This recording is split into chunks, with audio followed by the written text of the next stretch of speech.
নবী একদিন একটা ঘোড়াতে কিংবা গাধাতে চেপে চলে যান, একটা খাট চড়ে কিংবা ঘোড়াতে কিংবা গাধাতে চেপে চলে যান। রাস্তা দিয়ে চলতে চলতে চলতে হঠাৎ করে ঘোড়া এমন ভাবে ঝিড়কেছে বিধকেছে, মনে হয় নবীকে ঘোড়াটা ফেলে দিবেন, নবী যে ঘোড়ার ওপর থেকে পড়ে যাবেন।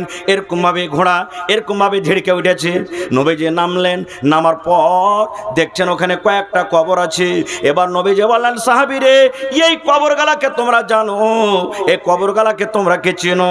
এই আমার ঘোড়াটা ঝিড়কেছে কারণে এই কবরের মধ্যে আযাব হয়, এই কবরে শাস্তি হয় রে, এই জন্য আমার এর জন্য আমার সওয়ারিটা আমাকে ফেলে দেবে, এরকম মনে হয়েছে।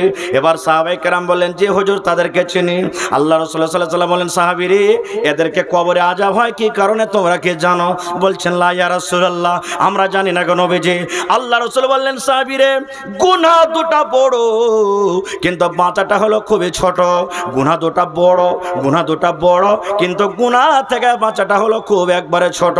ইচ্ছা করতে গেলে আর গুনাহ থেকে বাঁচতে পারেনি, যার কারণে সে গুনার কারণে তারকে কবরে আযাব হয়। তো দুটার মধ্যে একজনকে নবীজি বললেন, উম্মত রে একজনকে কবরে আযাব হয়, সে পেশাবের সেটা থেকে বাঁচতক না। 2 নম্বরে রাসূল বললেন, একে যে কবরে আযাব হয় এই লোকটা কিন্তু চুগলখড়ি গীবত করে বেড়াতো।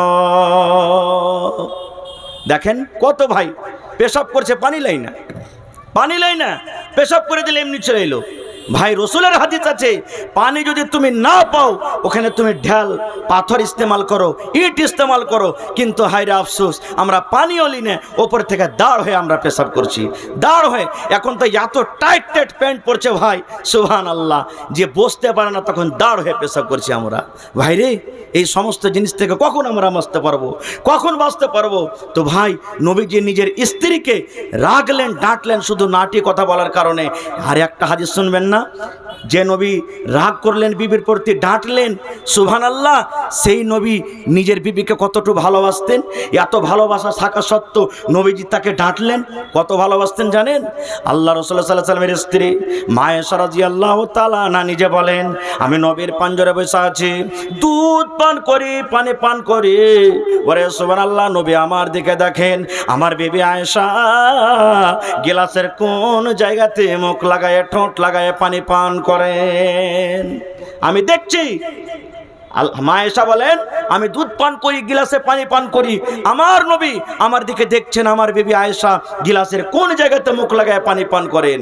ওরে সুবহানাল্লাহ, মা আয়েশা বলেন, দুধ পান করতে করতে কিংবা পানি পান করতে করতে যেমনই আমি গিলাসটাকে রেখে দিলাম, নবীজি গিলাসটাকে নিয়ে নিলেন, যেমনই গিলাসটাকে নিয়ে লওয়া, মা আয়েশা বলেন, যে জায়গাতে আমি আয়েশা মুখ লাগায় ঠোঁট লাগায় আমি পানি পান করলাম, দয়ার নবী ওই গিলাসের জায়গাতে মুখ লাগায় পানি পান করলেন।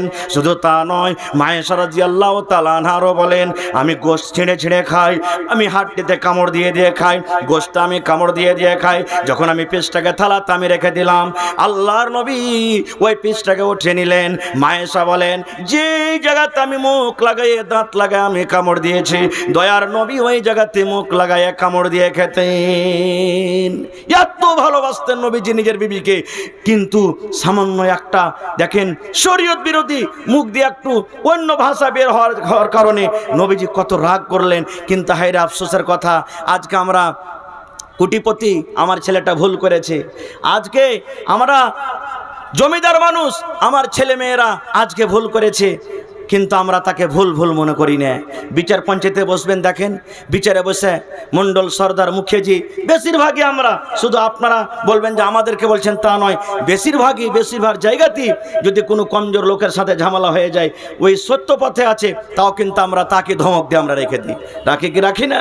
একটা হাদিস শোনেন মুসলমান, আল্লাহ আর নবীর জামানাতে একটা জমিদার ঘরের একটা ধনী ঘরের মেয়ে চুরি করেছে, চুরিতে ধরা পড়ে গেছে, চুরিতে ধরা পড়েছেন। শরীয়তের ফয়সালা, চুরিতে ধরা পড়তে গেলে কি হবে? হাত কাটা যাবে। এবার ওই জমিদার ঘরের লোকেরা তখন ভাবা চিন্তা করে বলছে, হারে নবীর দরবারে তো কেস চলে গেছে, আর আমাদের এই মহিলাদের হাত কাটা পড়বে চুরিতে, আর হাত যদি কেটে যায় আমাদের মান সম্মান শেষ হয়ে যাবে। তো কি করতে হবে? একটা কাজ কর, সুবহানাল্লাহ, একজনকে নবীর দরবারে সুপারিশ করার জন্য পাঠা, যে নবীজি না হয়তো কোনো রকমের দিক ওদিক করে তাকে মাফ করে দেন, হাতটা কাটিয়েন না। সুবহান আল্লাহ। কাকে ধরবো কাকে ধরবো? সুবহান আল্লাহ। আল্লাহর নবীর একজন ছেলে ছিলেন যাকে নবীজি বেটা বানালছিলেন। বেটাটার নাম কি বললাম? জায়েদ বিন হারেসা নাকি? জায়েদ বিন হারেসা রাদিয়াল্লাহু তাআলা আনহুকে তার কাছে গিয়ে বলছেন তুমি একটু সুপারিশ করো যে নবীর দরবারে। চলে গেলেন ওসামা বিন জায়েদ, জি ওসামা বিন জায়েদ বলছেন তুমি সুপারিশ করো। চলে গেলেন, যাওয়ার পর তখন সেই ওসামা বলছেন নবীজি একটা কথা বলবো। বলছে কি?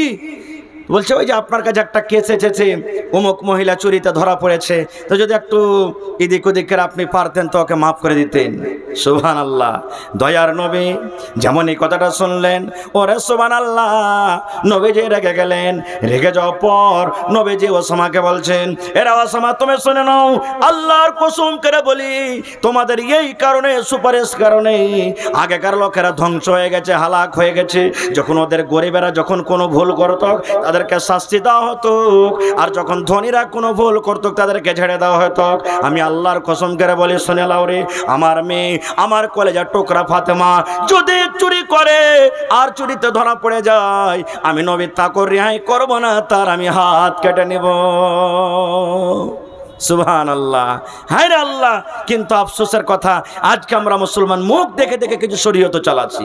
আর একটু আগে চলেন, জীবনে কোনো এমন কাজ করবেন, এমনভাবে জীবনটাকে আমাকে আপনাকে চলতে হবে, মরার পর যেন লোকেরা আফসোস করে, আহ মৌলানা নাসিরউদ্দিন সাহেব মারা গেছেন রে, আহ লোকটা কত ভালো ছিল রে, অমুক নমাজিটা, আহ ওই আব্দুল্লাহ মারা গেছে কত ভালো ছিল রে, আহ এই খালেদা মারা গেছে, আহ কত ভালো ছিল রে। এরকম যেন লোক আফসোস করে। আর আমার মরার পর যেন লোকেরা এই কথাটা না বলে, ই সালাম মরেছে তো খুব ভালো হয়েছে, এ সবকে শান্তি খেয়েছে, ই মরেছে তো খুব ভালো হয়েছে। কারণ যদি আপনার সুনাম হয় আর লোকেরা যদি আপনার তারিফ করে মরার টাইমে, আল্লাহর জান্নাতে যাবেন। ওই জায়গাতে যদি ওর অপোজিটে উল্টা লোকেরা যদি আপনার দুর্নাম করে, ঠিকানা জাহান্নাম হয়ে যাবে। এর প্রমাণ নবীজি একদিন বসে আছেন, সাহাবায়ে কেরাম আছেন, একটা জানাজা রাস্তা দিয়ে চলে যায়। যার জানাজা যখন পার হয়ে গেল, নবীজি সাহাবীদেরকে যারা বসে আছেন নবীর পাঞ্জরে বলছেন, হা গো এই জানাজায় মাইয়াতটা যে গেল একে তোমরা চিনো? তো তারা খুবই নাম করলেন তার, হুজুর খুব ভালো, এরকম ওরকম দিনদার আল্লাহওয়ালা পরেজগার, খুব ভালো, খুব নাম করলেন। রাসূল বললেন ওয়াজাবাত, একটাই কথা বললেন কি? ওয়াজাবাত, তারপরে ওয়াজিব হয়ে গেল। ঠিক বসে আছেন, কিছুক্ষণ পর আর একটা জানাজা রাস্তা দিয়ে চলে যায়। নবীজি তার ব্যাপারে বলছেন, তাকে চিনো? এই লোকটা এই মাইয়াতটা যে যায় তাকে চিনো? সাহাবায়ে কেরাম বললেন, জি হুজুর চিনতে পারছি, এই লোকটা এরকম ওরকম, মানে খুব দুর্নাম করলেন, লোকটা ভালো ছিল না, এরকম ওরকম বললেন। তখন রাসূল বললেন ওয়াজাবাত, তারপরে কি ওয়াজিব হয়ে গেল। সুবহানাল্লাহ। যেমন কথাটা বলা, সাহাবায়ে কেরাম নবীকে প্রশ্ন করে দিলেন, ইয়া রাসূলুল্লাহ, হে আল্লাহর নবী গো, ওই প্রথম লোকটার ভালো নাম করলাম, তার সুনাম করলাম, তার ব্যাপারে ওয়াজাবাত বললেন মানে ওয়াজিব হয়ে গেল। আর এই লোকটার দুর্নাম করলাম, লোকটার খারাপ নাম করলাম, তার ব্যাপারে ওয়াজাবাত মানে ওয়াজিব হয়ে গেল। বললেন নবী গো, আমরা পার্থক্য করতে পারলাম না, ওয়াজাবাত শব্দের মানে কি, ওয়াজাবাত কি ওয়াজিব হয়ে গেল, একটু দয়া করে আপনি আমাদেরকে খুলে বলেন। দয়ার রাসূল বলেন, সাহাবী রে, যার তোমরা নাম করেছো রে বাবা, যে লোকটা আগে চলে গেল, যে লোকটার তোমরা নাম করেছো, সুনাম করেছো, ওয়াজাবাত বললাম, ওয়াজাবাতিল জান্নাতু, ওই লোকটার পরে আল্লাহর জান্নাত ওয়াজিব হয়ে গেল, লোকটা আল্লাহর জান্নাতে চলে যাবে। আর যার ব্যাপারে তোমরা ওয়াজাবাত পরে বলেছি, যার তোমরা দুর্নাম করেছো, ওই লোকটার জন্য জাহান্নাম ওয়াজিব হয়ে গেল, লোকটা আল্লাহর জাহান্নামে চলে যাবে। ভাইরে, জীবনে কিছু আমাদের থাকবে না, একাই এসেছি, একাই দুনিয়া থেকে যেতে হবে। কিন্তু ভাই সুনাম দুনিয়া থেকে ছেড়ে যাবেন, কুনাম জীবনে ছাড়বেন না। আর একটু আগে চলেন, ছোট ছোট আমলের কথা বলছি। আল্লাহর নবী একদিন ফজরের নামাজের পর মুক্তাদির দিকে ঘুরে গেলেন। মুসাল্লিগণ যারা মুক্তাদি পিছিয়ে আছেন তাদের দিকে মুখ করে নিলেন। নেওয়ার পর বলছেন, বেলাল, ও বেলাল তুমি কোথায় আছো? বেলাল রাদিয়াল্লাহু তাআলা বলছেন, ইয়া রাসূলুল্লাহ আমি আছি। নবীজি বললেন, আমার পাঞ্জরে এসো, এসো তুমি আমার সামনে।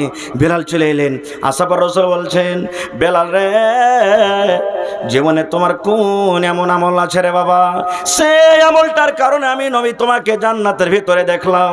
শুধু জান্নাতের ভিতরে দেখলাম না, আমি নবী নজর করে দেখলাম তুমি আমার আগে আগে জান্নাতের ভিতরে হাঁটছো। বেলাল, জীবনে তোমার কোন এমন একটা আমল আছে যে আমলের পরে আল্লাহ রাজি হয়ে খুশি হয়ে তোমাকে জান্নাত দান করেছেন? আমার আগে আগে তোমাকে জান্নাতের ভিতরে হাঁটতে দেখলাম। বাবা বলো তো আমলটা কি? হযরত বেলাল বলছেন, ইয়া রাসূলুল্লাহ, ওরকম তো আমি কিছু দেখতে পাই না। আপনার সাথে নামাজ পড়ছি, রোজা রাখছি, রোজার টাইমে এরকমভাবে তো আমি আমল করছি, এরকম তো কোনো খাস আমল দেখতে পাই না।